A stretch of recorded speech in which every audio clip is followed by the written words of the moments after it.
And a very pleasant good evening to you, campers. It is Sunday, June 3rd, 2018. It's 9 p.m., and you know what that means. It's time for another family filled, fun edition of the Connoisseurs of Wrestling.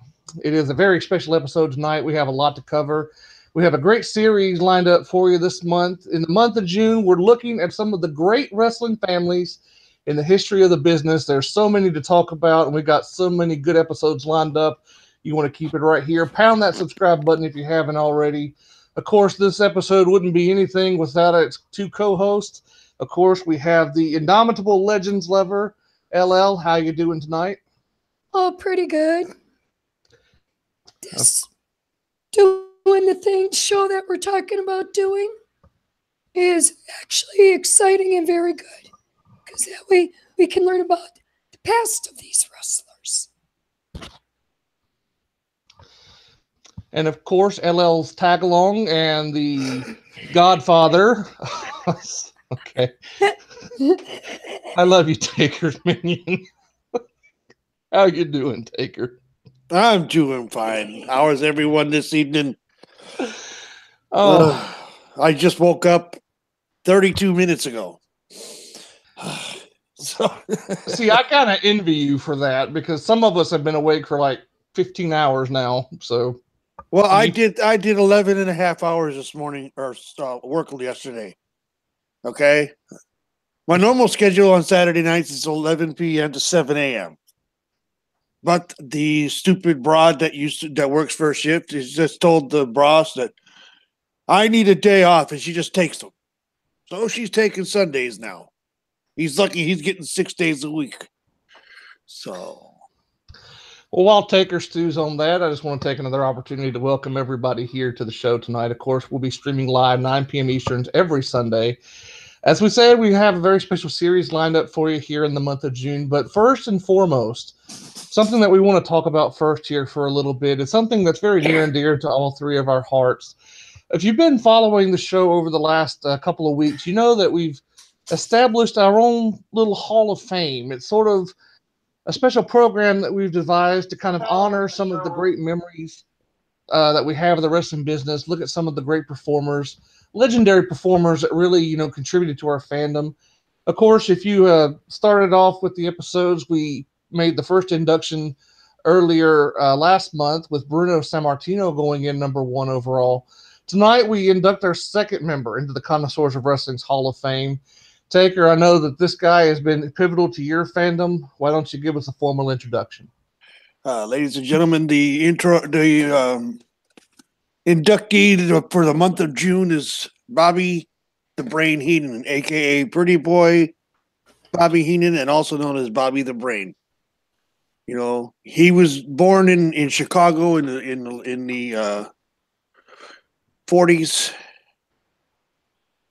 In 1944, just before the war ended, had numerous years in WWA, AWA, Georgia Championship, back to WWF. It was a broadcaster, ringside manager, pain in the ass. Just a great guy all around. I mean, they'll never, when they made Bobby Heenan, they broke the mold as a wrestling manager. There'll never be someone to take his place. In my opinion, he is the template and the greatest wrestling manager that ever was. So, Bobby, welcome to our Hall of Fame. Hope you're looking down with a big smile on your face and laughing at us humanoids down here. Legends Lover, I know that you have some memories of Bobby. It's a very special type of person that can be described as both a pain in the ass and a great human being right back behind each other. You grew up with the AWA, so I know Bobby Heenan was an integral part of your fandom as well.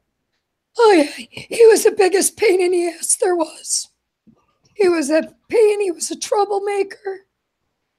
He loved to get in people's faces, but he made wrestling exciting. He was one. He knew how to build a feud, keep it going. He knew how to build up a wrestler. He knew how to keep the fans interested. To me, he was a great He was a great performer, plus a great manager. A lot of the wrestlers in the past, good wrestlers, they wouldn't really be much without Bobby. So, yeah, I can say Bobby was an intricate part of my life. He was an intricate part of wrestling. He will be missed, and being in the Hall of Fame, he deserves all the recognition he could get. He's a great person. I think it speaks to the uniqueness of professional wrestling that, we've had two different tributes to Bobby Heenan tonight, and both of them were punctuated by the fact that he was both a pain in the ass and a great person. Only in wrestling can you be a pain in the ass and be a great person, but you know what Bobby Heenan was? He was all of those things. He cut across so many different generations from, the territorial days of the 70s into the 80s, of course, as a prominent wrestling manager, not only in the AWA, but in the WWF during the rise of Hulkamania, of course, as a commentator, one of the most fun personalities the business has ever seen, all the way up through WCW and the NWO years into the Monday Night Wars. It's just amazing what Bobby Heenan has brought to wrestling. The career that he forged, both as an announcer, a manager, even a wrestler at times, just one of the all-time great personalities. There's no one that deserves the honor more than Bobby the Brain Heenan, the second inductee into the Connoisseurs of Wrestling Hall of Fame. We do an inductee every month. Of course, with Bruno and Bobby in now, we've set our sights to July. We'll be unveiling our new inductee next month. But, you can't really do better than Bobby the Brain Heenan and Bruno Sammartino as your first two. And so I hope you're looking forward to the next inductee. We'll be having more information on our Hall of Fame as the weeks progress. But the Connoisseurs of Wrestling is always ready to deliver fresh content. New show every week, and we got a really great show for you here tonight. It's the month of June, and we've devised a very special concept to kind of, celebrate some of the great families, the history of the business. And when we sat down, we started talking about potential families. There's a million families you could cover. So many, some of whom that we'll be talking about this month, some of whom that we'll be looking at in later episodes. You'll never run out of great content when you're looking at some of the legendary families. But if you really want to break it down, there are a handful of families whose impact on the business resonate throughout the generations. We're talking about families that not only produced great or memorable wrestlers, but had lasting contributions to the business. And guys, when we're looking at these wrestling families, we all agree there was one family that we needed to start with. It's a family that's been involved in the business for the better part of 50 years now, stretching from the territory days all the way up to the modern day. They're still making regular wrestling appearances. Of course, we are talking about the legendary Funk family, Dory Funk Sr. and his two sons, Dory Funk Jr. and Terry Funk. Now, when we're talking about the Funks, you are talking about one of the most legendary families in the business, not only from the wrestling point of view, but also from the promotional point of view, Taker.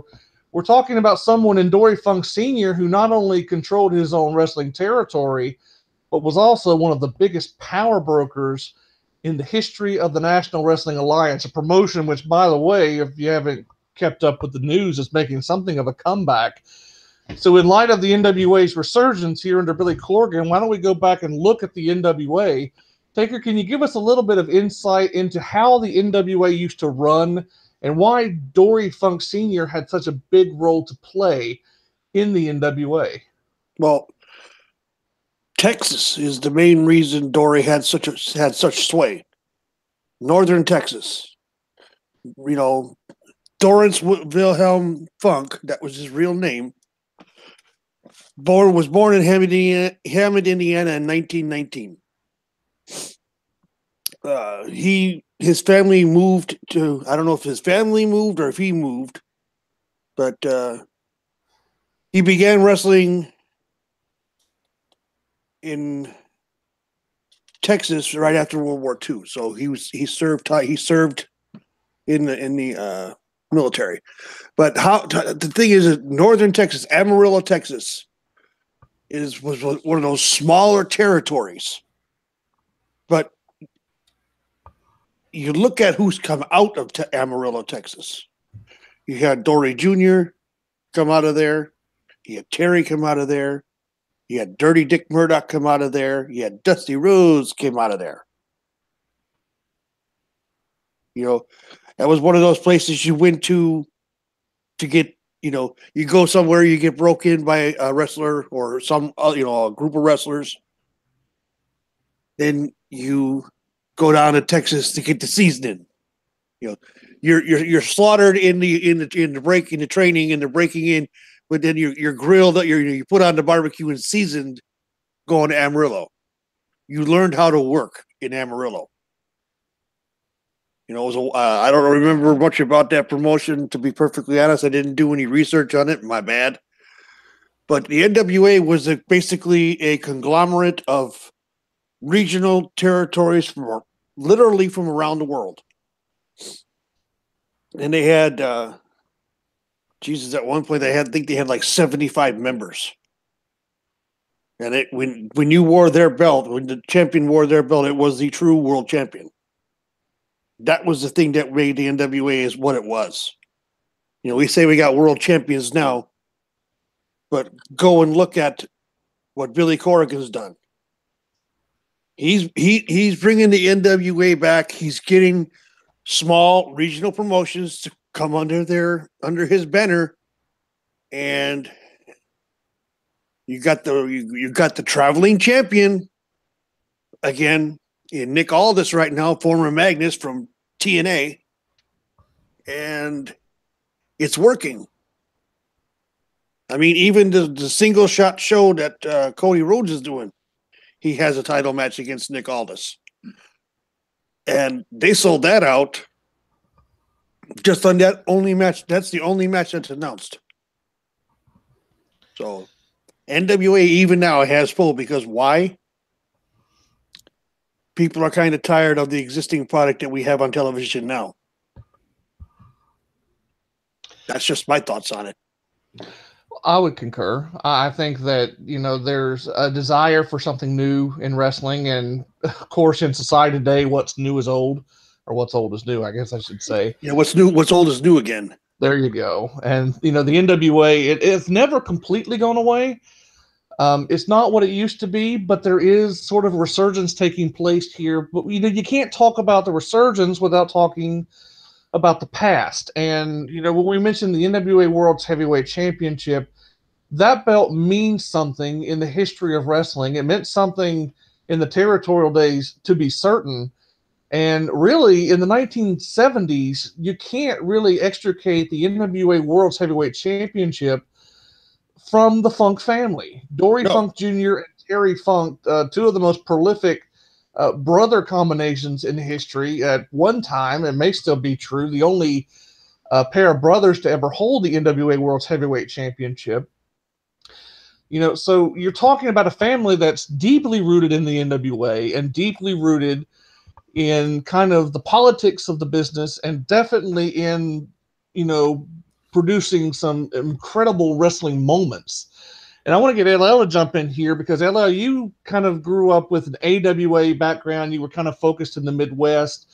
What was your first exposure to the Funk family? Did you have any knowledge of Dory Sr., or was it more about Dory Jr. and Terry when you get into the 60s and the 70s? It was mostly about the boys.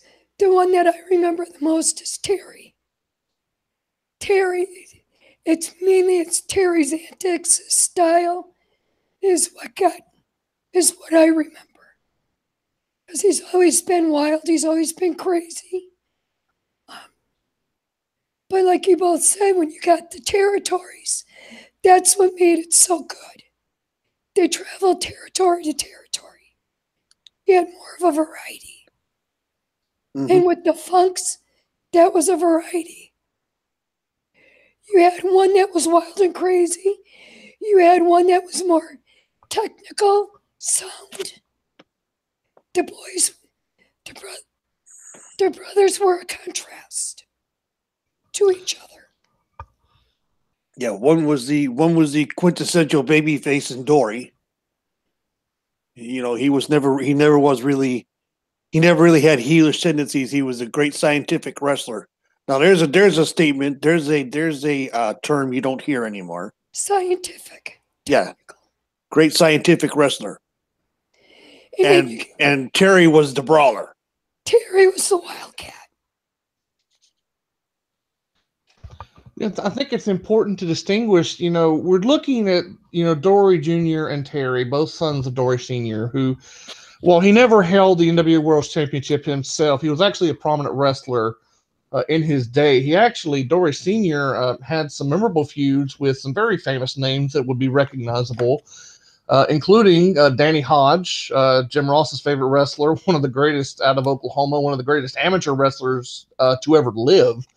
Especially in this country, had some memorable matches with Vern Gagne of the AWA. So, Dory Sr. definitely had something of a resume as a wrestler, but Dory Sr.'s real claim to fame comes as a promoter and as a power broker in the NWA. And I guess the real pertinent question here, when you're talking about the politics of the territorial era, how much pull did Dory Sr. have in getting Dory Jr. and Terry NWA title runs? And let's elaborate a little bit more on the differences between Dory Jr. and Terry in the ring, because like you both said, Dory and Terry, although brothers, wrestled almost a completely different style from one another, and they both had what you really could say would be divergent personalities. Yes, they did. Dory was the more clean-cut, how you put it, clean-cut, all-American guy, all-American kid. He could, how do I put it? Everybody loved him. Everybody loved him. Dory Jr. was beloved of the fans. I mean, when Terry took, and he was the first one to carry the title, and I believe he carried the NWA title for close to 2 years, if I'm not mistaken. I can't find it here. Shit. Well, but Junior was loved, and Terry was the one that you loved to hate. No.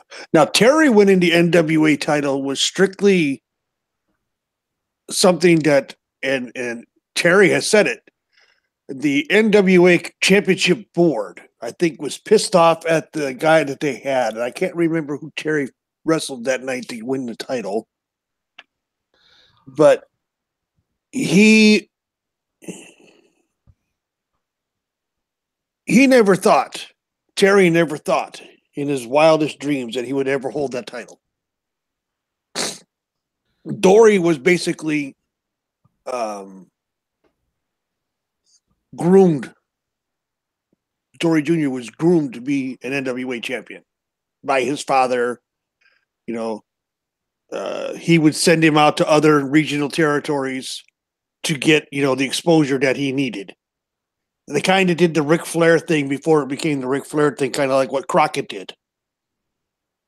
You get what I'm saying, Biff? Yeah, it was all about kind of getting the boys prepared, and this is where we get into the promotional aspect and not just running Western State Sports, which was the name of the company that Dory Sr. founded in Amarillo, of course, more commonly known just as the Amarillo Territory. This is where we get into the politics a little bit, because if you have any knowledge of the 70s wrestling scene, we're really talking about the domination of Bruno in the Northeast still. Vern and Nick Bockwinkel are still pretty much trading the title in the AWA. And in the NWA, you have just an incredible list of people that are vying for this championship. But when you look at the list of champions from this decade, you have great ones like Harley Race, Dusty Rhodes. You come back to two names in particular that really seem to just dominate the decade with the championship, and that would be Dory Funk Jr. and Jack Briscoe.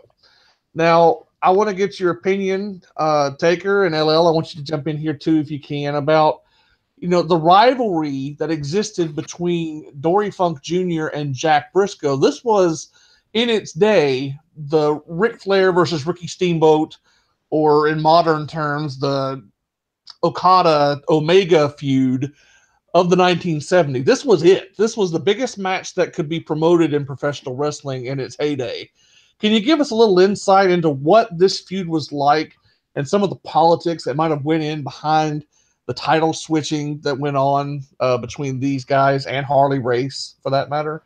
It was everybody's territory had the top guy, and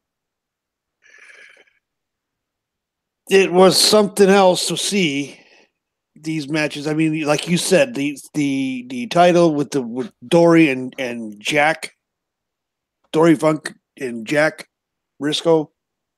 There isn't very much out there. It's hard. Those are matches that are hard to find. Very hard to find.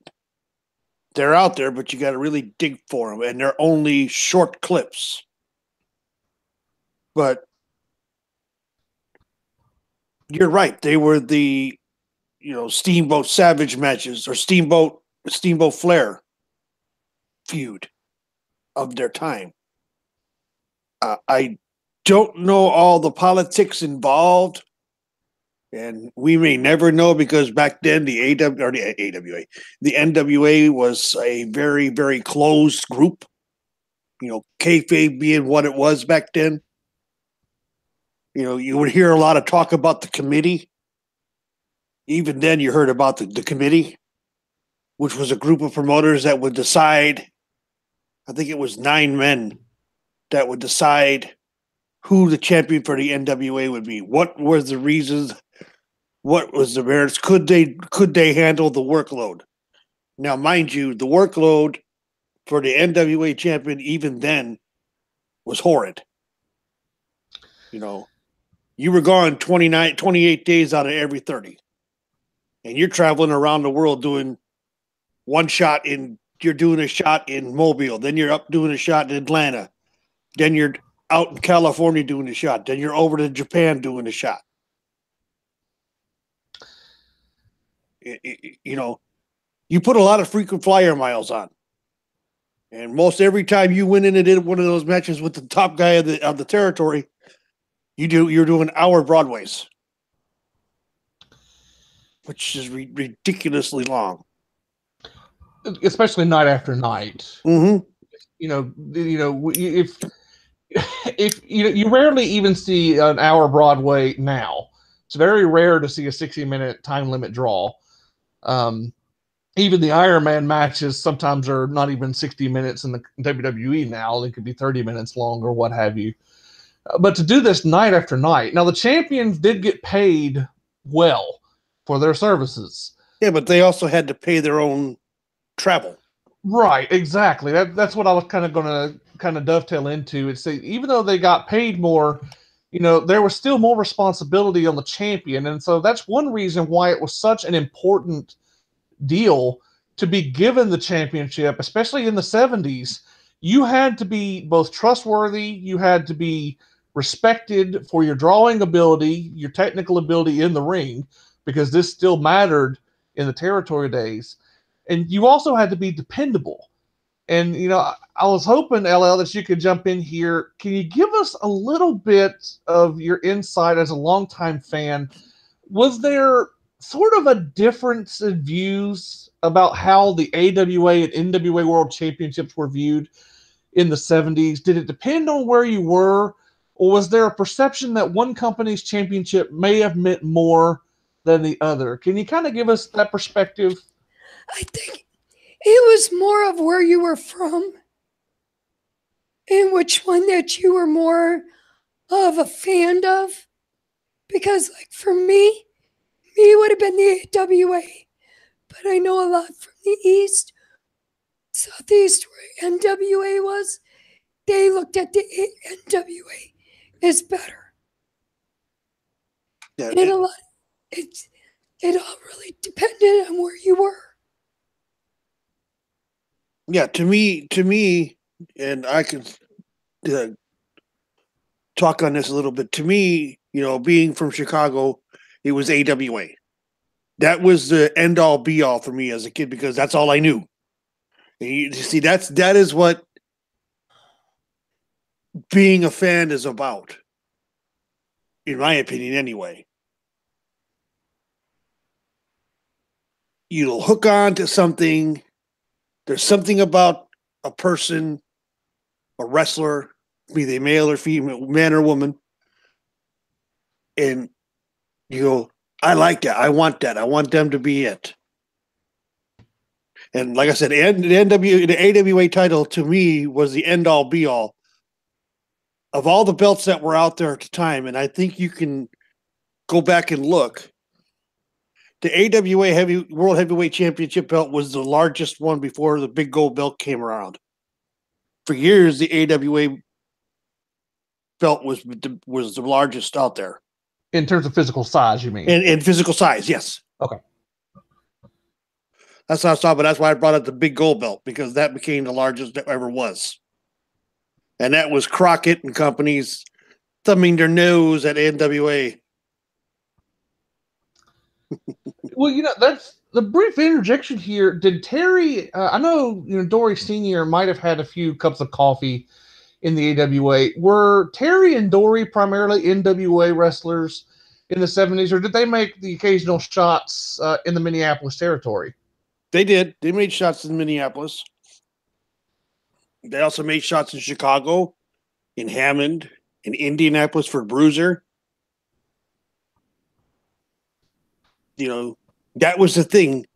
They all had, because like when I was watching AWA, they were still affiliated with the NWA, but you never saw the title. You never saw the NWA title. When the champion came to Chicago, they were basically facing Vern for the title. Because Vern was part of the NWA, yes.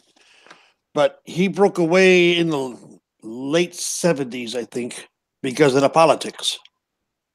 And that was basically the beginning of the end of the AWA. Well, part of the AWA's formation was due to a split with the NWA over the championship in the 60s also, if I'm not mistaken. I think you're correct. It was, I think it had to do with Vern Gagne, as a matter of fact, the NWA championship. This is something that actually recurs a couple of times in the 1960s. The dispute over the championship led to the formation not only of the AWA, but also the company that would eventually become WWE. But that just speaks to the importance of the championship. You had to have a consensus in the committee that this is our guy, this is who we're going to ride with. They had to be dependable.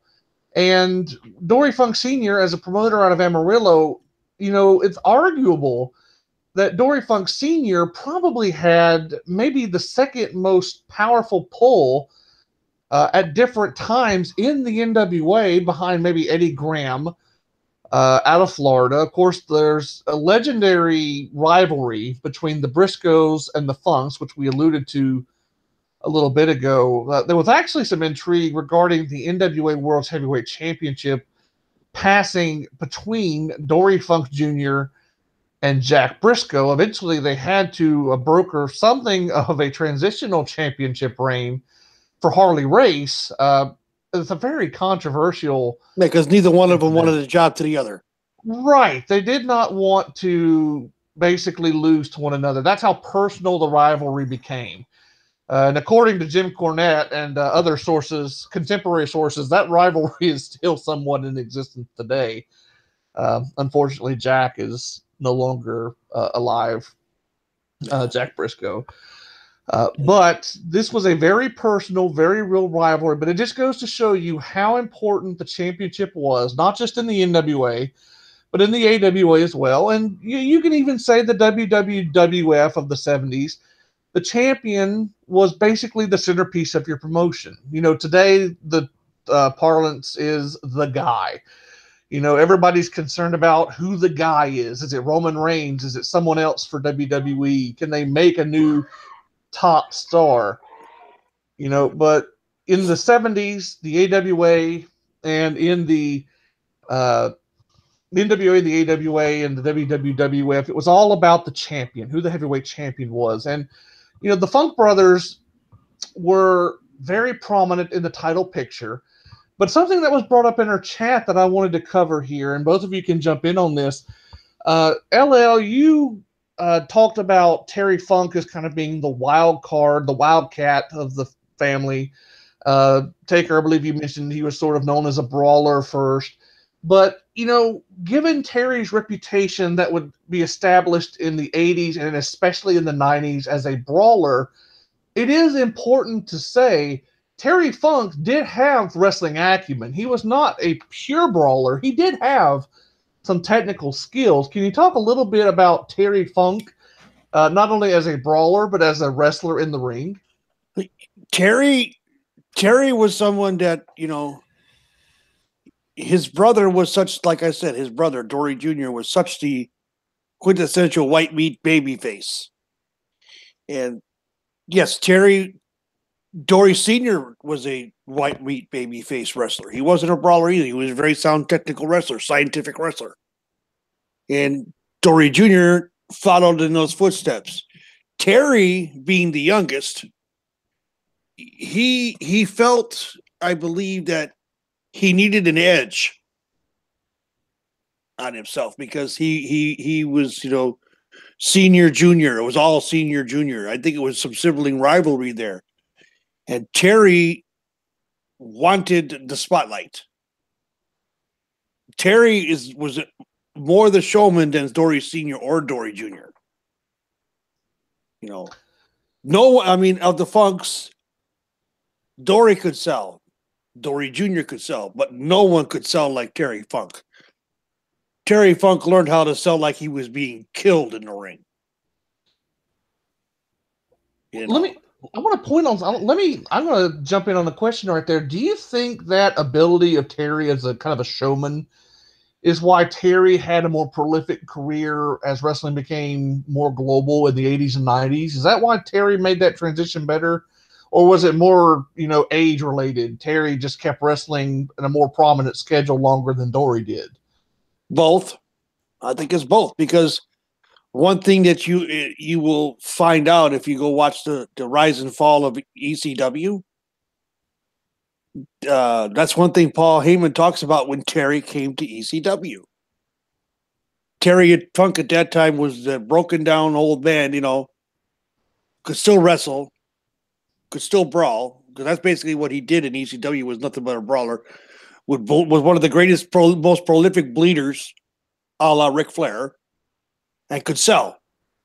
And all the people on that roster in ECW, he was sitting there with he would tell Paul, I could do something with him, and I could do something with, I could make him a big star. And you know what? He did. Terry Funk did that. Terry Funk made a lot of the people in ECW who they are today. And, people are sitting there going, well, how? It's because he knew how to sell. He knew, and he could draw a great match out of a damn broomstick. He was one of those that could wrestle a broomstick and get the broomstick over. I'm going to put you on the spot right now because I think, we've been pretty effusive in the praise for both Dory and Terry.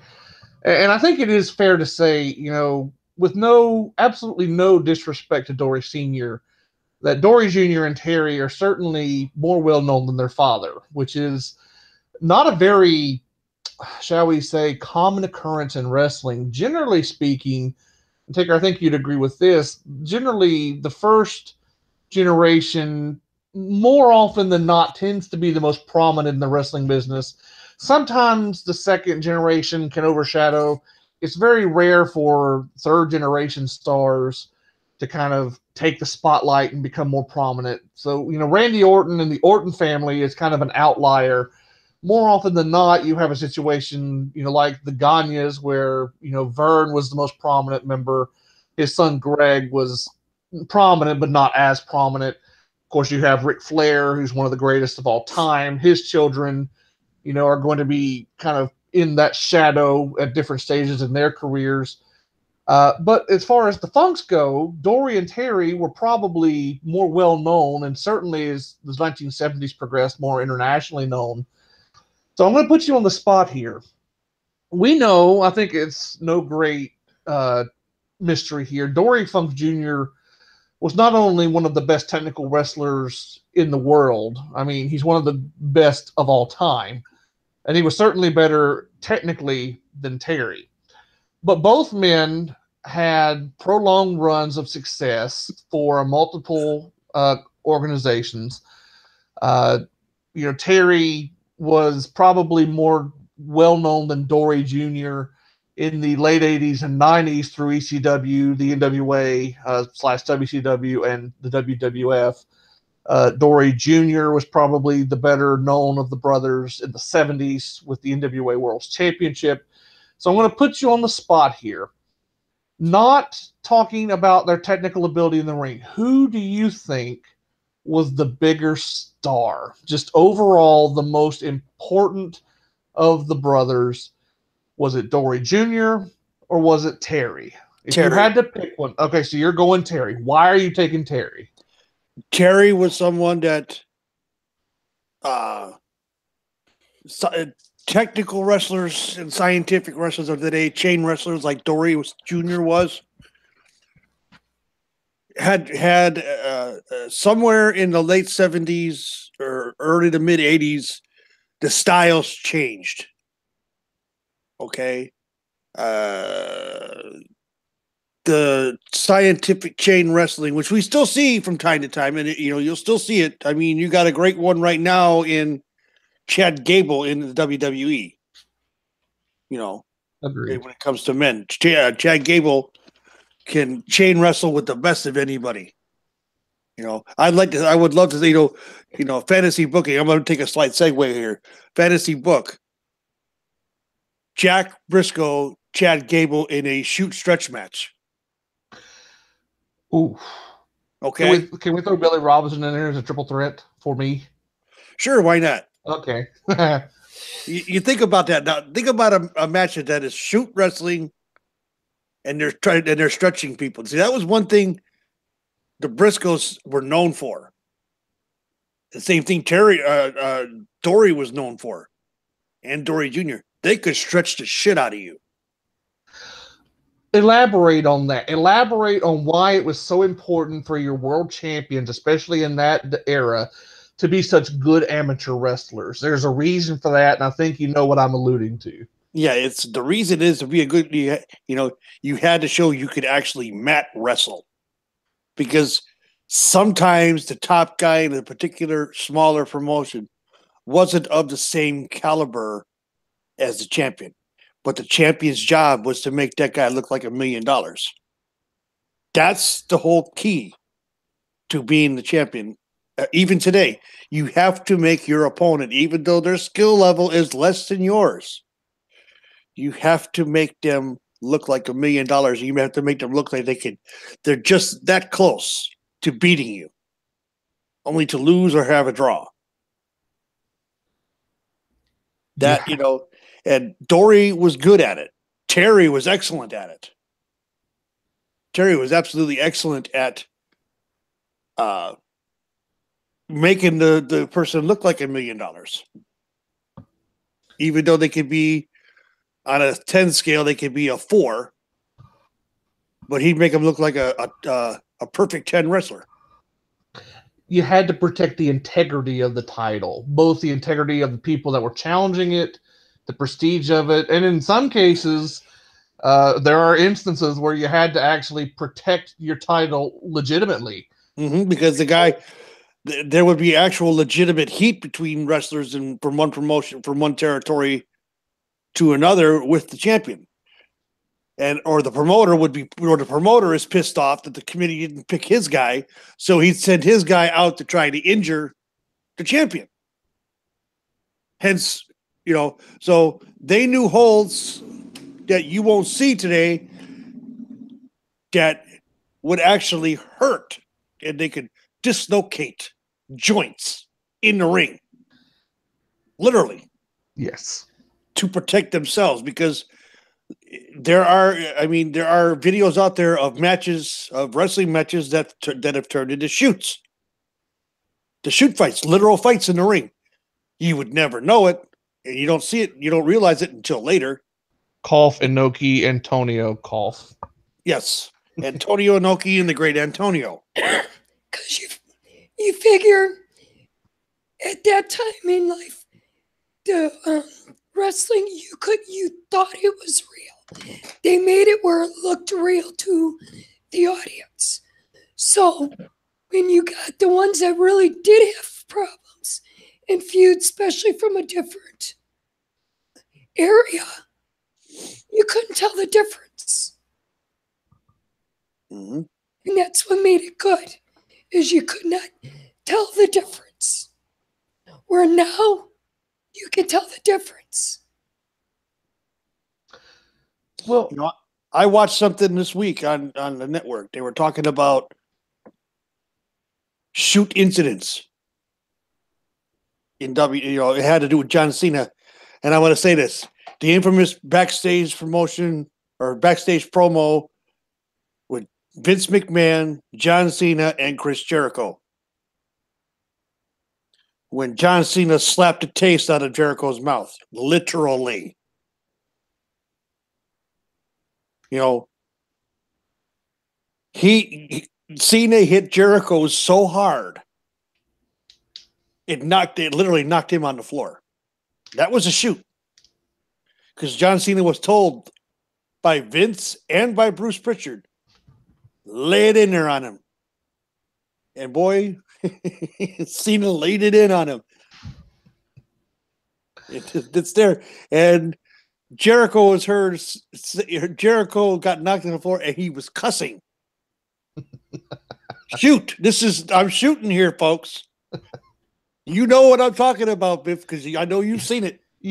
There is a certain level of toughness, even today. And I know a lot of people, especially critics of wrestling, they deride wrestling as fake or phony. It's scripted, but there's a certain realism about the toughness you have to be in the business. It's not a sport. It's not a business for the weak. No. The weak get weeded out. And the champion, we've been talking about the NWA or the AWA World Champions for that matter. They had to be tough. They had to be of a certain ilk. And, we bring up that example. There's dozens of examples throughout the history of the business where one of the greatest slappers today is Stephanie McMahon. Yeah, but that's bad for a different reason. Yeah, but she will leave marks on your face if she slaps you across the face. You see, everybody remembers when Stephanie slapped Ronda Rousey in the ring. That was just recently. Ronda Rousey's been on television stating that was the hardest thing for her to take. She said she comes from a business where she tries to avoid getting hit. She says in wrestling she has to take, and she says, yes, the punches are not full strength, but they still hurt. I want you to hold that thought for just a second, because you brought up a point there that ties back into the funks that I want to bring out. But before we go too far, I want to get LL's take on the same question I asked you, because, you heard Taker's opinion on the debate between who the bigger star was, Dory or Terry. LL, I'm going to ask you the same question. If you had to choose between the two, who are you taking? And did you have a preference between the two? Because I know you've seen both of them. The biggest star would be Terry. My preference would have been Dory. The reason my preference would have been Dory is because I am more into the technical wrestling. I want to see wrestling. I want to see the sport. With Terry, he was more of the star because he was more versatile. He is the one that was seen more in this day and age. His style of wrestling, what he did, is what people want to see. Mm-hmm. That's the key word right there. And Taker, this ties directly into that point that I caught from what you were just saying. The sport of wrestling, especially in the 70s, which is kind of the heyday of Dory Jr. in particular. But the sport of wrestling, the transition that, great amateurs made into the pro ranks. And the same principle applies to MMA stars like Ronda Rousey that come into wrestling today. There is a natural instinct, and Taker, I want to get you to jump in on this here. There's a natural instinct to protect yourself. In the 70s with amateur wrestling, a lot of legendary wrestling personalities have talked about how hard it was for amateurs to get into pro wrestling, because as an amateur, you're taught to protect your body, not give yourself up, not leave any openings for your opponents, and that makes it very difficult as a professional wrestler when really the art of pro wrestling is giving your body up.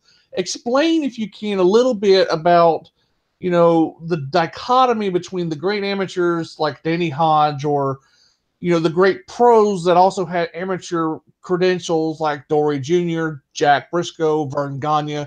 Kind of talk to us a little bit about that. Steiner brothers. The Steiners, exactly. We were mentioning the Steiners yesterday, talking off the air. Kind of talk a little bit about that transition from, the amateur ranks into what made a good pro wrestler, especially in the 70s.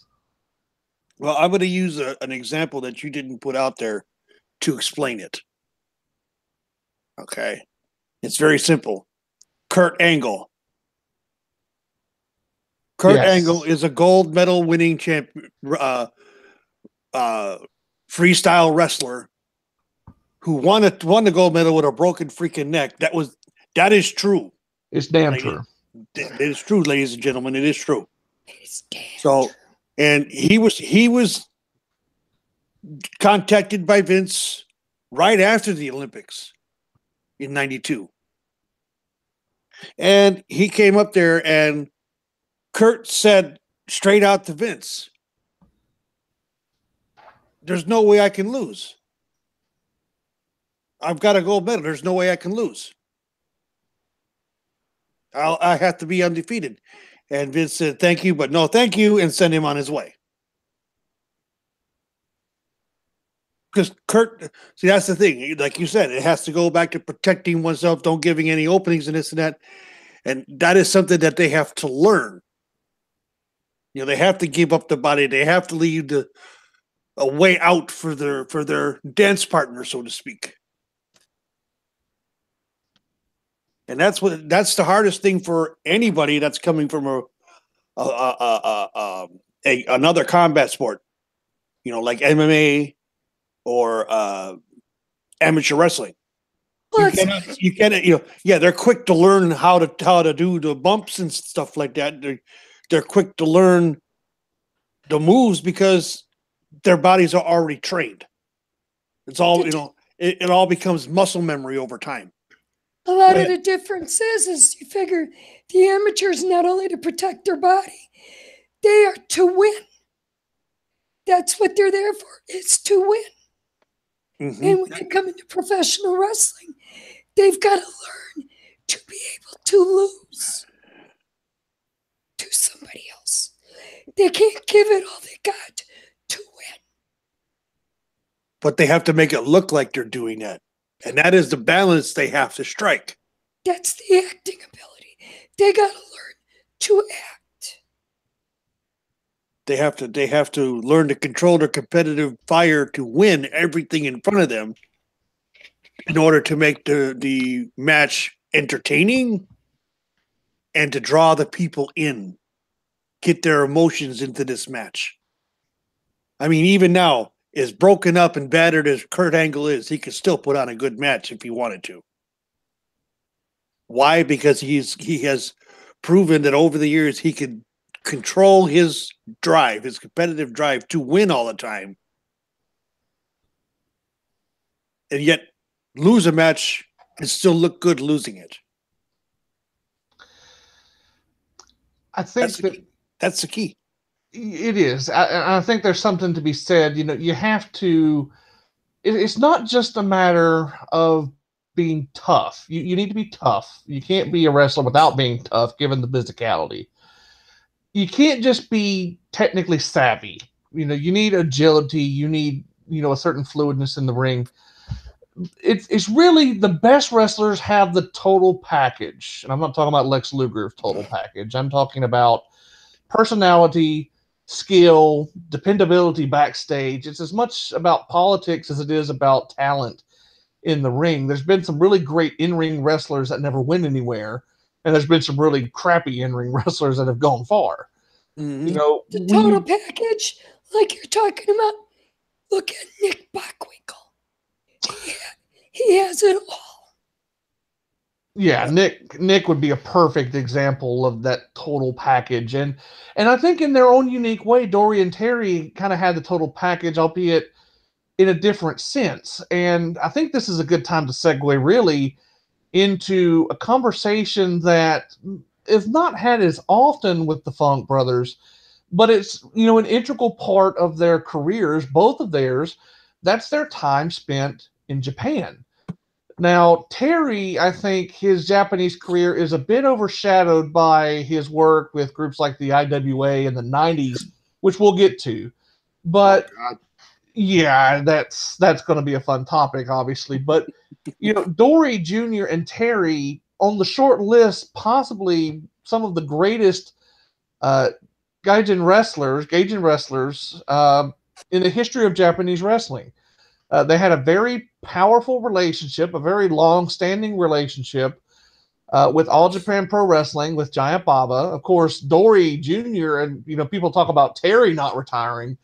Dory Jr., even in his 70s, was still wrestling in Japan. I think as recently as 2015, he was making guest appearances in matches. He wrestled a 20-minute draw in 2015. Let that sink in. All you retirees out there, Dory Funk Sr. still going in the ring. But, they had, an enormous following in Japan. They were enormously successful. They were, one of really the first generation of truly big American stars to make it big in Japan. And I think, it's important to note the contributions the Funk brothers made. They really were kind of pioneers in this respect, along with guys like Stan Hansen, and Andre the Giant from France, of course, kind of paving the way for foreign-born stars to really make a big living in Japan. We see that today, the ramifications with, Kenny Omega challenging for the IWGP title in New Japan's upcoming Dominion show. So let's talk a little bit about the Funks in Japan, and specifically any memories of Giant Baba, because you can't talk about the Funks in Japan without mentioning Giant Baba. No, Giant Baba was Antonio Inoki's biggest rival in New Japan. And there was it's all political. It was all politics. It was all backstage politics, of course. That's the international language in wrestling. It's politics. Yes. Yeah. Politics, backstabbing. So Giant Baba goes and creates All Japan because he didn't like the direction that New Japan was going. See, New Japan was moving more towards the entertainment side of it in the early 80s. And, Baba being Baba and Baba being a wrestler, more so than anything else, than a showman. That purism. Yes. Purist. Puro. Yep. And as they would say over there. Purosu, yes. And that's why he left and created All Japan. There was a lot of infighting going on over there for talent. They had like a Monday Night War before Monday Night War became in vogue. Oh yeah, definitely. It's one of the best rivalries of the entire wrestling scene in the 70s was the All Japan, New Japan wars for talent and the partnerships that they both forged here in the States. Yes. New Japan had the backing of NWA. All Japan got in bed for a little while with WWE, if memory's correct, if memory serves me correct. Yeah, several times actually. Most recently in the early 1990s, if I'm not mistaken. Yeah, because at that time, WCW was doing shows over in Japan with New Japan. That is absolutely correct. Part of an extension of Starrcade was held in Japan. It was the famous title switch between Tatsumi Fujinami and Ric Flair, which is kind of a show that's lost to time now, but a very memorable show in its own right. But yeah, but no, you look at American wrestlers, the Japanese fans loved the violence. They loved the violence of wrestling. I mean, we all know that Stan Hansen would come to ringside with the bull rope with the bell on the end, and he'd be swinging it around. Ladies and gentlemen, part of the reason he had that was to protect himself from the fans. Because in certain venues, Stan Hansen was so hated. And we touched on this with Bobby Heenan. And there are other wrestlers that'll tell you they were stabbed, they were shot at. They had fans that were, they didn't have the railing that they have today. They didn't have that. You could actually reach out and touch the wrestlers. They didn't have the police escorts to and from the ring unless you were an extremely hated heel. And even then, the local police that was taking him to the ring didn't give two shits about him. Because I think we've talked about my great grandmother. Right. Your great grandmother climbed the rail and jumped in the ring to get at Blackjack Mulligan. Go, Grandma.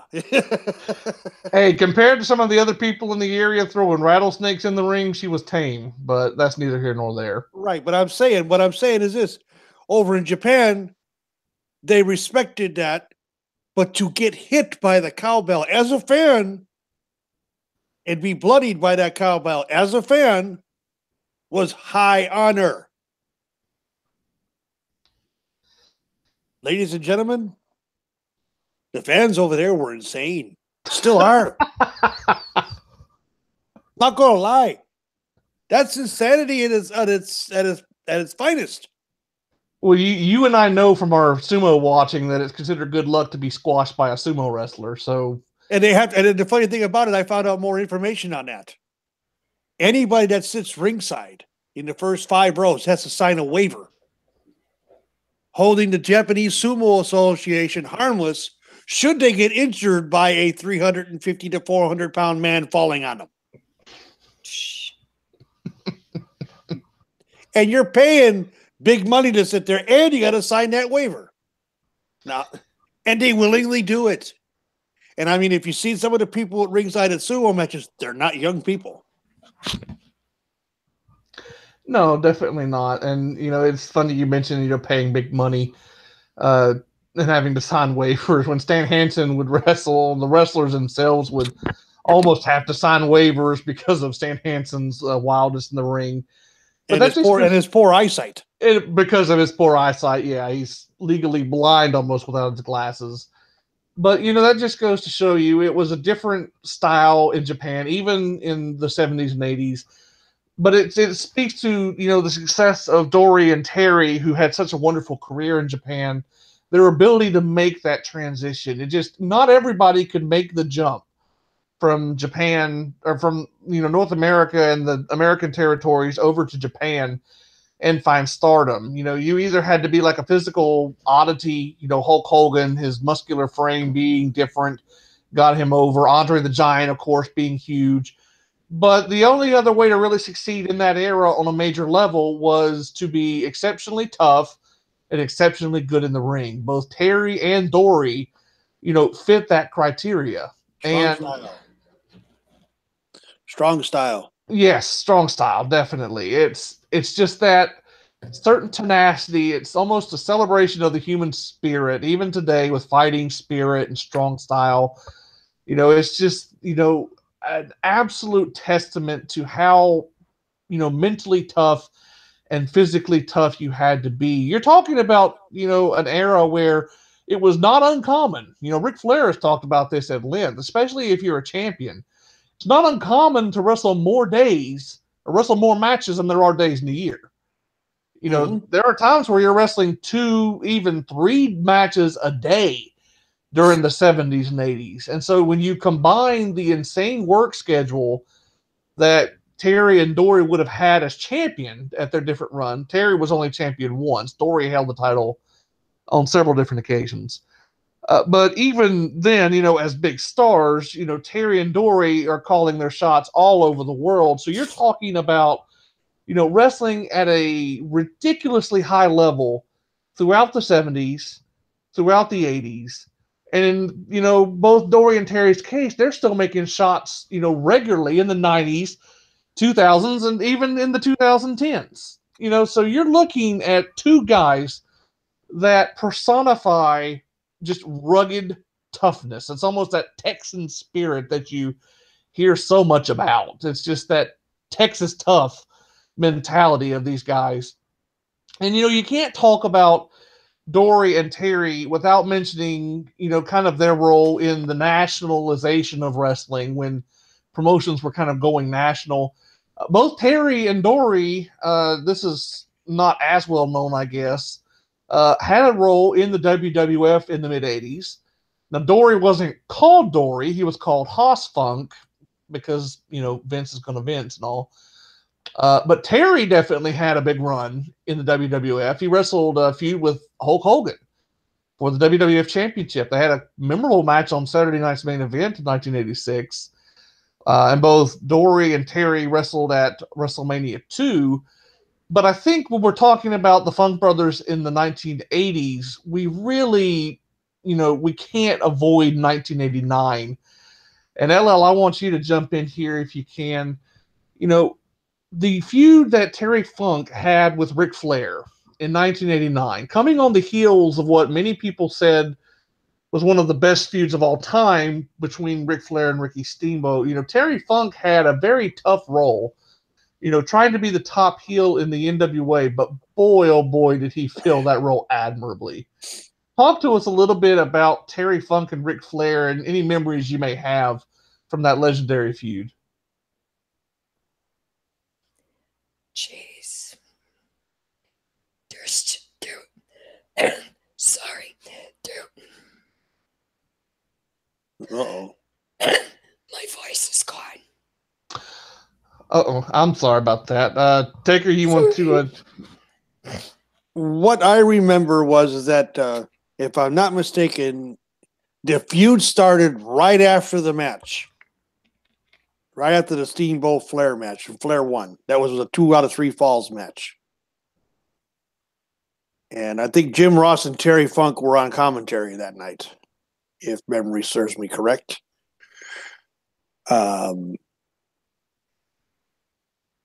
Nobody knew what was going to happen. They knew there was going to be a confrontation with Terry and Rick, but nobody knew exactly what was going to happen. After Rick won the match, he's out there talking to Terry. And Terry, because at the time in that feud, Flair was the heel, Steamboat was the babyface. They needed to have Terry become a heel and turn Rick face in order for this feud to work. Not an easy task in the 80s, by the way.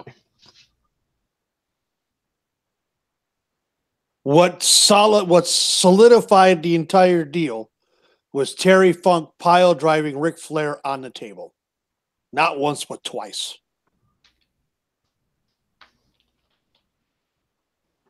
After the brutal 90-minute 2 out of 3 fall match Rick had with Steamboat. Was it the 2 out of 3 falls match in New Orleans, or was it the Wrestle War match where Terry was the judge? Because he was commentating the Clash match with Jim Ross. That's the one where the feud started. At the Clash or the Wrestle War? I believe it was the Clash. because I know that Terry attacked Rick at Wrestle War because it was the final Steamboat match. That's it. Then it was Wrestle War. You're correct. Okay, because it's the Chi-Town Rumble match between Steamboat and Flair was first, then the Clash match in I believe it was April in New Orleans, which Terry Funk was commentating with Jim Ross, and then Terry was one of the ringside judges at Wrestle War. I want to say it was May of '89, or it could have been June. It was May or June, yeah. It was in the spring of '89. The last match between Flair and Steamboat was where Funk actually pile drived Ric Flair and turned on him. Of course, at one point, Terry tried to suffocate Flair with a plastic bag. So this was a violent feud by 1989 standards. Yes. But yeah, you have, this, great series in Flair and Steamboat, and Terry Funk has to come in, not only turn Ric Flair babyface, which, as I was alluding to, Ric Flair was like one of the greatest heels of all time in the 80s and had been a heel for most of the decade, especially in the NWA territory. So that's all automatically a difficult task. Plus, Terry, by 1989, his body was kind of breaking down a little bit. He would go on to wrestle a lot longer, obviously, but Terry is kind of morphing into that kind of wildcat gimmick that LL brought up, where now he's really becoming kind of the crazy guy, the brawler. He's kind of the dangerous one. Working with Gary Hart over the summer, these matches, even on the heels of Steamboat Flair, they were absolutely fantastic, violent, visceral matches that really highlighted, what Terry Funk could still do even at that age. Yeah. That's it. And Terry was able to pull it off. He didn't win the title from Rick, but they put on they wrestled one time for the title. And in that match, it was an hour draw, and both of them were bloody messes when it was all over. So it was a pretty good thing. In checking my notes here, and Terry Funk actually made Ric Flair look like an angel. Yes. Yes. For one of the biggest heels around, Terry Funk outdid him and made him look like an angel. Yes, he did. I'm checking my notes here. I'm going to touch on this with Dory Funk just to show you something that I just discovered. I had found it earlier, and then I was like, okay. This is talking about Dory Jr. All right? Mm-hmm. Between the June 8th, 1960 and July 6th, July 6th, 1983, Dory was married to his first wife, Jimmy. They had 3 children, Dory III, Adam, Dirk, and Penny. They currently have 5 grandchildren. Dory III went into medicine and is now a doctor in Colorado. However, one of the grandchildren, Dory IV, is currently training to become a wrestler. Uh-oh. Uh-oh. The legacy is going to continue. The legacy of the Funks is going to continue. I don't know if he's still doing it, but, the legacy lives on. Yes. If Dory IV comes out, and for all I know, he could be out there he could be out there now on the independent scene under a complete different name, trying to get out from under the spotlight, trying to get out from under the shadow. You were mentioning that earlier. Yeah, the Funks, the children, Dory and Terry, overshadowed the father. With Flair, David Flair, and Reed, for that matter, both had trouble getting out from under the shadow of their dad. And right now, even though Charlotte is good, she's still under the shadow of her dad. But she's also working her way out from under it. She's working her way out, but she's not quite there yet. No, but she's on the fringes of getting out from under his shadow. And one of the things that's doing it for her is her father, Rick, is out there saying to people, she's 5 times the wrestler I ever thought I was. And for Rick to say that, then Rick was a great wrestler in his time. But for Rick to say something like that about Charlotte, that's him saying, little girl, you got to get out from under my shadow. I'm going to help you. Well, also, Rick has also said in the past, he wasn't that great shakes of a wrestler. His was his mouth and the attitude. That's what got him going. Yeah, he had the chop. He had the chop and the figure four, he said. And the rest, he was just, eye poke and all that stuff. He said, never really won a championship with the figure four. No, like he said outright, he was not great. He was never a great shakes as a wrestler. But what he did is he got over on the promos, his mouth, his attitude. His flamboyance. That's what got him over. Where with Charlotte, it's the opposite. It's her wrestling ability. Yeah. Charlotte's a wrestler, guys. She is.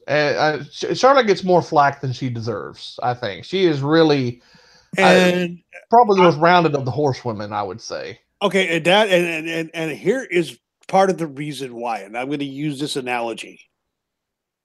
Okay, Ric Flair is beloved of the fans.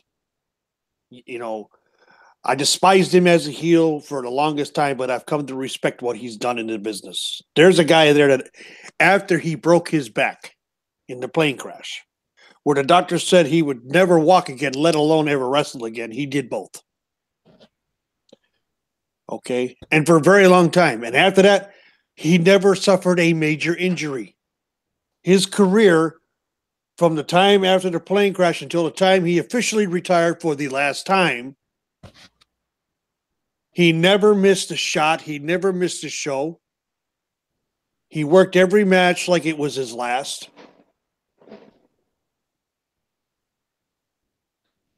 That shows where you talked about earlier with the NWA. That's why Rick was the NWA champion for as long as he was, because he was that durable. Yeah. He never suffered a major injury in his life. Nothing that kept him out like the plane crash did. And Rick had such a long career in his own right, and it's important, I think, you look at the different eras of Rick's career. He has some great runs.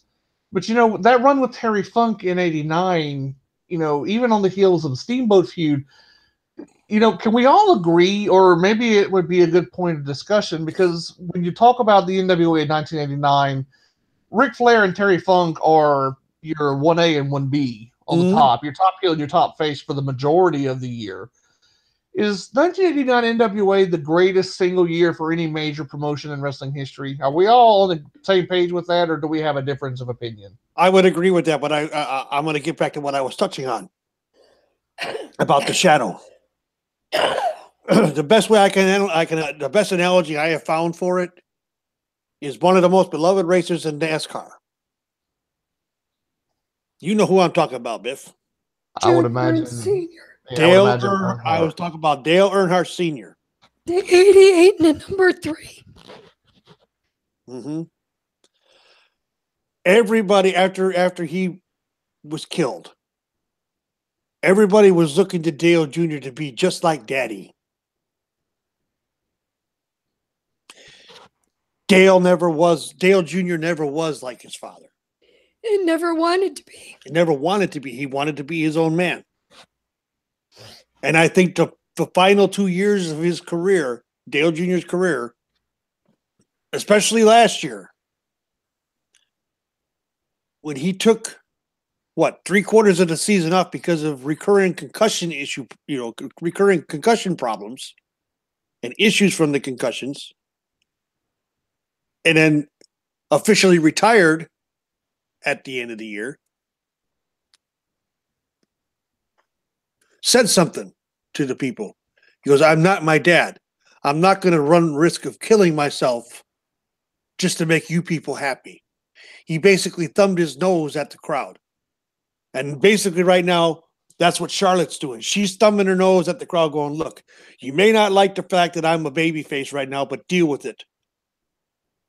Because everybody's saying she's much better as a heel than a babyface. In my opinion, she's doing a damn good job as a face right now.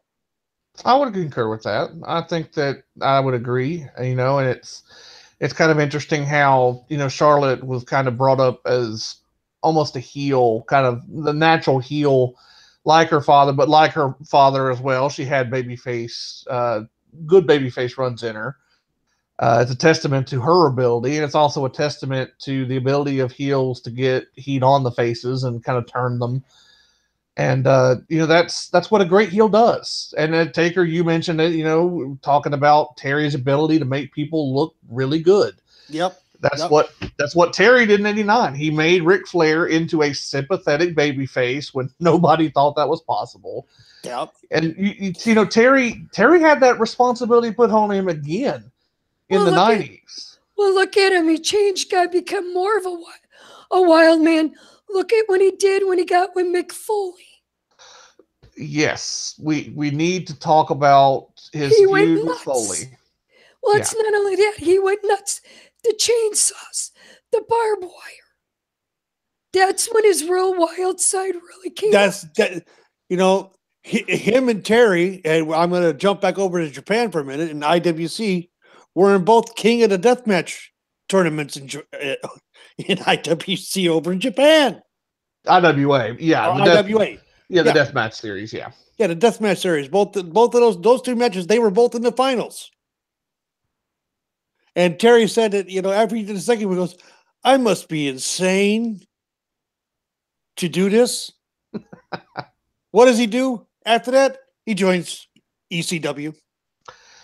I want to bring this out because this is exactly where we were going. And this is probably going to be our last point because we're running out of time here. But Terry, Dory and Terry both had a reputation in Japan. They had a legacy dating all the way back to All Japan in the 70s, like we mentioned earlier. In the 90s, Terry in particular, Dory was never into the hardcore scene like Terry was. But no. Can you imagine Dory Funk in a death match? No, I just can't. Japanese death match. But Terry, mind you, ladies and gentlemen, the Japanese death match series over there had exploding ring ropes with C4 charges in it. Yeah. Barbed wire ropes and exploding. It was exploding rings and.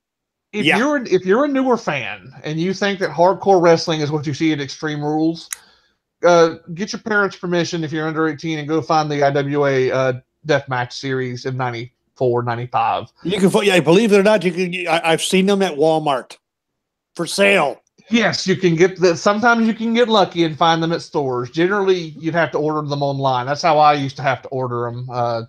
FMW was a big hardcore promotion in Japan, but as far as Terry Funk goes, Terry and Cactus Jack McFoley, they had a very famous series of these brutal death matches over in Japan. Both would play a pivotal role in kind of the early, the formative years of ECW.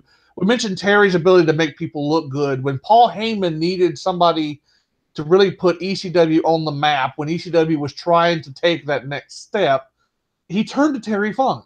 Terry, what you doing? He called Terry up. What you doing? Yeah. I need your help. Yeah. It's like, you're going to go to... mind you, at this time, Terry Funk had no cartilage left in his knees. It's all bone on bone. And he's going into the ring in his 50s. Beyond the mat. That's all I'll say on that one. Look up Beyond the Mat. He's going into the ring in his 50s. And putting on these matches where he's literally killing himself to make the talent look good. Because we all know a lot of the talent that Paul Heyman had in ECW, other than maybe Mick Foley and, what's his name? The franchise. Shane Douglas, and maybe New Jack for that matter, and the Dudley Boys. The rest of the talent and Tommy Dreamer. I can't put out Tommy Dreamer. Most of the talent that they had in ECW was shit in the early days. that was kind of a problem up and down the card throughout the promotion, but that's my personal opinion. Humble. I love ECW. I love ECW, but there was a lot of shit to get through. So, but Terry Funk. There's a reason that Paul Heyman turned to Terry Funk. There's a reason that he trusted Terry, even at Terry's condition. Because if you watch Beyond the Mat, Terry would retire in 1997, and he was still wrestling 10 years later and beyond. But Terry had a lot of physical ailments by this point. He was, really hurting, broken down with bad knees. That's pretty much the MO for any wrestler that has a career as long as Dory and Terry did. They would end up having bad knees. That's just the price you pay. But Paul Heyman trusted Terry to help get his company on the map nationally. When they were going on the pay-per-view, Terry Funk was the guy Paul Heyman trusted because he knew that even at his age, Terry Funk would give everything he had to not only make everyone around him really good, but also present a product that people wanted to buy. Terry Funk is the epitome of the old school wrestler, the skills that you had to have to succeed. Terry knew how to read the crowd and give the people what they wanted. But that brings up a very important question, and I want both of you to answer it because this has been a continual debate about Terry Funk's time in the 90s and his career, even to the present, really. Does Terry Funk's legacy in ECW and the Japanese death matches in the 90s, and even his run in WWE in the late 90s when he was Chainsaw Charlie and wrestling with Mick Foley again as tag team partners. What a tag team that was. It was a very integral part of the 1998 WWF scene, Terry Funk and Mick Foley at different points and for different reasons. But does Terry Funk wrestling in those death matches and in ECW and into the WWF, does that diminish his legacy overall, or is it just another chapter in the story? Because a lot of people have mixed opinions. Some people think he made a mockery of himself, and others don't. I think it was just another chapter in his book. Yeah, that's what I say. I say it's another chapter in history that is Terry Funk. Him and Dory now own the Funking Conservatory, and they're turning out wrestlers now. One of the most famous independent wrestling schools in the country right now. That and Ricky Morton School in Tennessee. So. Yeah, you look at Terry Funk, everything he's did throughout his career, even the wild stuff. It's just another chapter in his book. I want to ask you both to kind of, put a capstone on this episode. If you can do both Dory and Terry, that's fine. If you can only do one or the other, that's fine too. And Ellen, I'll have you jump in here first, then Taker, I'll have you close it out. Favorite match involving either Dory or Terry? Do you have one in particular that stands out more than the others? Go ahead. The main ones I remember with Terry is him and Mick Foley. Those were some crazy, crazy matches. And those are the ones I remember the most. Yeah. Terry versus Mick Foley, as Cactus Jack, because Cactus Jack was not a character that Vince liked, but it was Terry that sold Vince on the idea that character and with Terry and Mick would get over. And that was before Terry was known as Chainsaw. Right. And they put on a series of matches that for brawlers, in my opinion, are the Steamboat Savage from WrestleMania 3. That's how good they were. They worked so well together. And the biggest reason they worked so well together is they had trust, 100% complete, unadulterated trust in one another. injuries happened in the ring because of the violent style that they both wrestled in those matches. Because Well, Cactus Jack was a violent wrestler. Well, you figure the thumbtacks, the barbed wire, all that stuff. The barbed wire baseball bat. Yeah, I mean, all this stuff that they did to each other, but they trusted each other. I mean, going back to the IWA for a minute and the deathmatch series that Terry and Mick Foley had over there. Mick Foley lost a chunk out of his arm because of one of the C4. He got too close to one of the C4 charges in a match with Terry. Did he hold it against Terry? No, it was an accident. Well, not only that, Mick Foley will tell you, Terry actually helped train him more in that style. That's another reason they worked so good together. Because Mick was trained by Terry. Yeah, you can't. The two are linked in that way, and that's really the beautiful thing of wrestling. It's the connections that people make over time. Mick Foley, wouldn't be where he's at without Terry Funk. Wrestling in a very real sense. Whether you talk about, hardcore wrestling, the brawling, the antics that Terry brought to the table, the legacy of Dory as one of the best in-ring workers of all time, it's just, there's so much that goes back to the Funk family. And that's why they're so important. I got a point I want to bring up about Terry, and this will be a nice way to end this. Terry Funk is someone that was, so beloved of the fans that if you go back to the old ECW arena, which was at Bingo Hall in South Philly, that he was having a match, and I can't remember who it was with. I think it was Mick, but I'm not sure. Where he raised his hand, he was facing the hard cameras.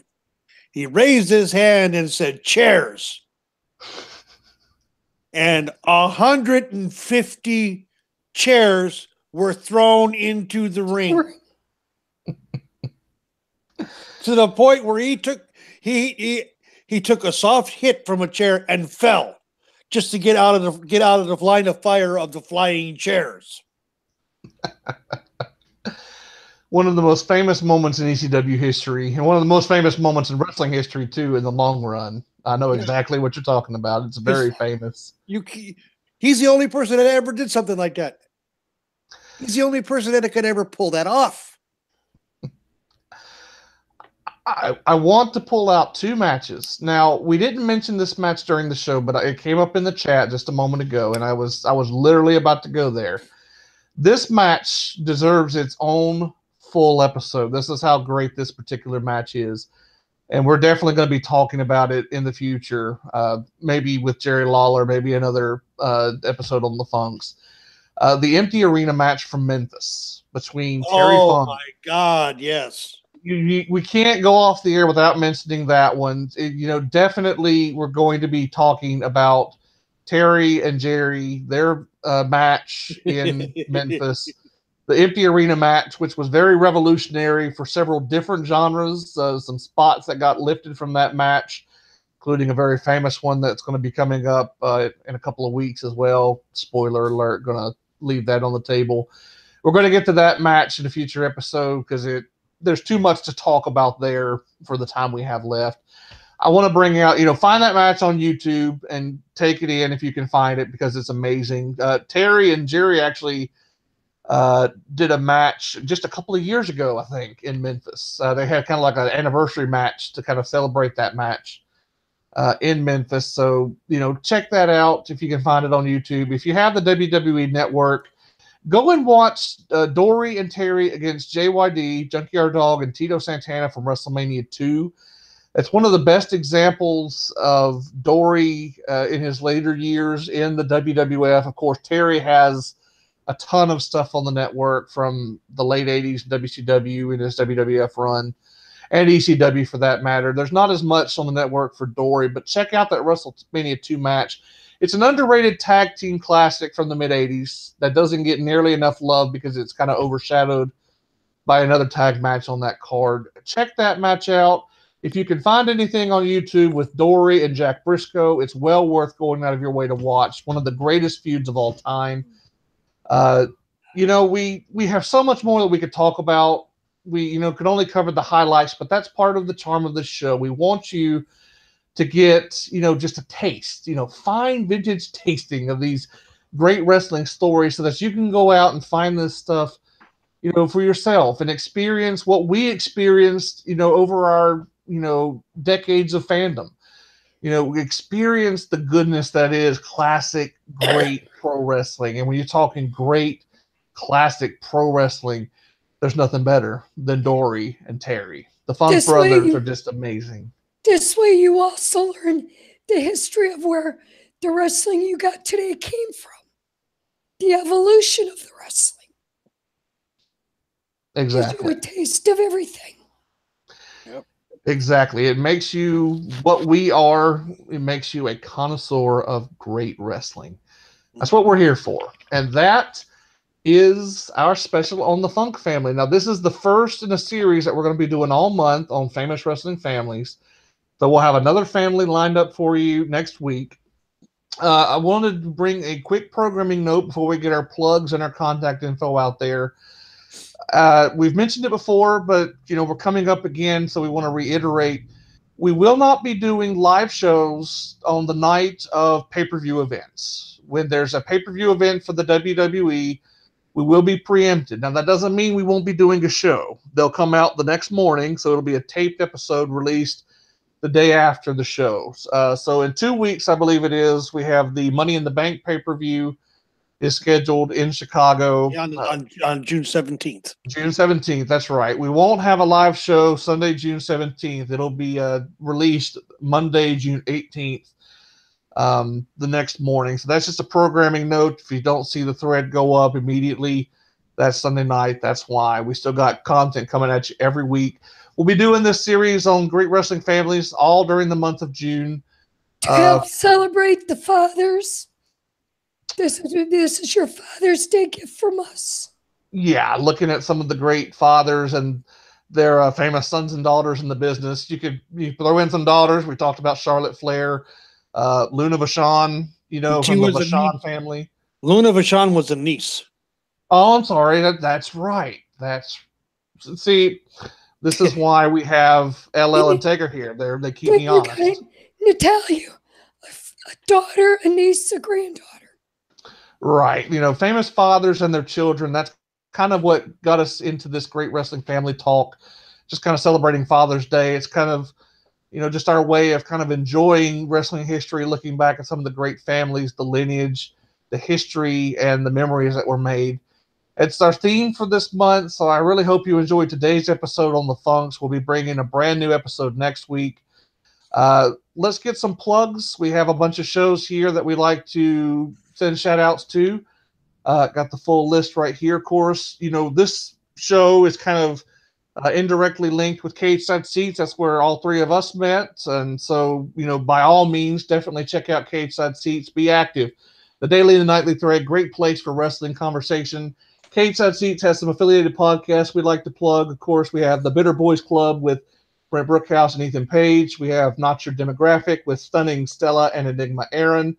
We have Keeping Up with Kayfabe, Mark Riley, Jody May Esquire, and Jack King. And, of course, Bros Before Elbows with Anthony, Farron, and Tommy. We have a few unaffiliated podcasts that we'd like to plug here. Of course, we have Two Guys, One Sport with Crazy Chris Colgan and George Curtin-Jerker Atzaves. We have Fizzy's Wacky World of Wrestling with William Fitzpatrick. The Violent Wrestling Podcast, Ambrose Alley and Prince Moxley Lopez, my baby daddy. He owes me some money. They do a show sporadically, so be on the lookout for them. Of course, Match Fixing with Don Sal Cusmano on Cedar Bridge Media. We have Wednesday Night Shooting, Tanya Rogers and Andrew M. Swift, Ringside Geeks, and For the Love of Wrestling.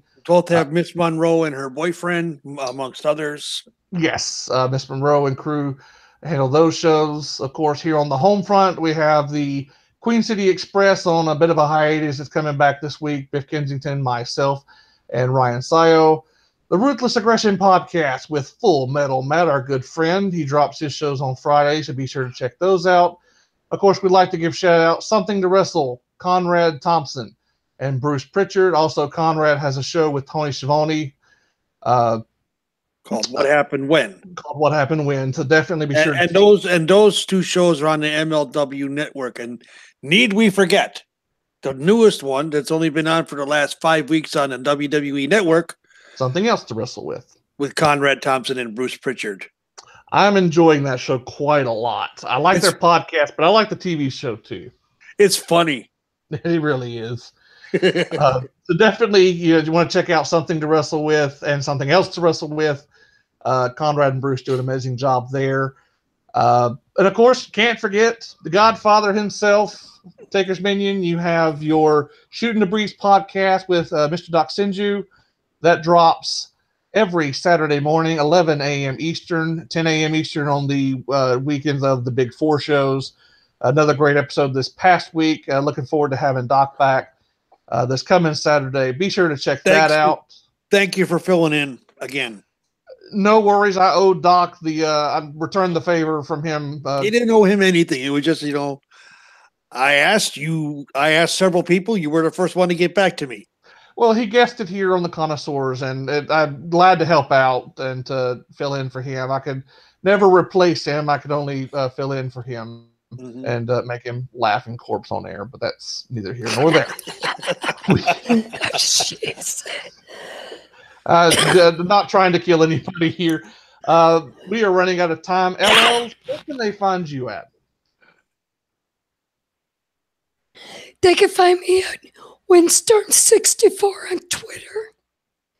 I pop in every so often in the nightly and the daily.